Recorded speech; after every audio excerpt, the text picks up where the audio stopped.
حالیہ پاک بھارت کشیدگی کے نتیجے میں دونوں ممالک کا ایٹمی جنگ کے دہانے پر پہنچنے کے نتیجے میں بھارت کی ایٹمی صلاحیت، اس کی سلامتی، تقاضوں اور تحفظ پر بے شمار سوالات کو جنم دیا ہے، جس کے جوابات تلاش کرنا عالمی برادری کے لیے ناگزیر بن گیا ہے، کیونکہ حالات و واقعات نے پھر ایک بار ثابت کیا ہے کہ بھارت کے ایٹمی ہتھیار غیر محفوظ ہاتھوں میں ہیں۔ بھارتی حکمران خسیانی بلی کھمبا نوچے کی مصداق ایٹمی ہتھیاروں کے تحفظ میں اپنی ناکامی کا ملبہ پاکستان پر ڈالنے کی بے خودہ اور بھونڈی کوشش کرتے ہیں، جس میں انہیں بار بار ناکامی کا منہ دیکھنا پڑتا ہے۔ پاکستان کی نیوکلیئر سیفٹی کے حوالے سے سوال نہیں ہے، بلکہ یہ بھارت کی غیر ذمہ دارانہ جوہری بلیک مارکیٹ ہے، جو ایٹمی ہتھیاروں سے متعلق عالمی توانائی ایجنسی IAEA کی پوری جانچ پڑتال اور تحقیقات کی اہمیت کو اجاگر کرتی ہے۔ اس سلسلے میں پاکستان کے ایٹمی ہتھیاروں پر IAEA کی نگرانی کا راجناتھ سنگھ کا مطالبہ بے تکا اور سیاسی شعبدہ بازی کے سوا کچھ نہیں ہے۔ BJP لیڈروں کے غیر ذمہ دارانہ بیانات اور طرز عمل خطرناک سطح پر پہلے سے غیر مستحکم خطے میں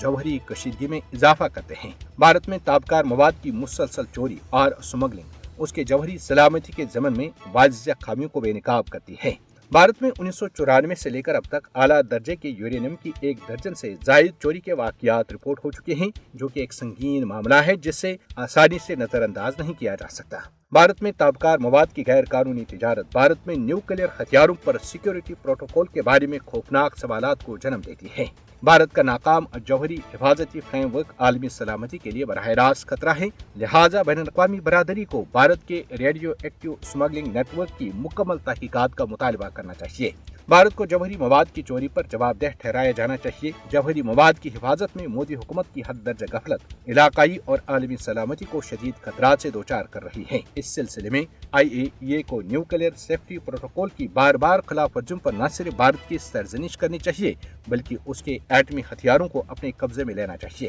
عالمی ایجنسی کو بھارت کی جانب سے بار بار ہونے والی جوہری سلامتی کی خلاف ورزیوں کی تحقیقات اور ان پر قابو پانے کے لیے فوری کارروائی کرنی چاہیے، تاکہ اس خطے کے ساتھ ساتھ پوری دنیا کو بھارت کی لاپرواہی اور ناقص سیکورٹی اقدامات کے نتیجے میں جن خطرات کا سامنا ہے ان سے بچنے کا ایک ہی حل ہے کہ بھارت کے ایٹمی ہتھیاروں کو غیر محفوظ قرار دے کر انہیں مزید بغیر کسی تاخیر کے قبضے میں لیا جانا چاہیے، تاکہ اربوں انسانوں کی زندگیوں کو تلف ہونے سے بچایا جا سکے۔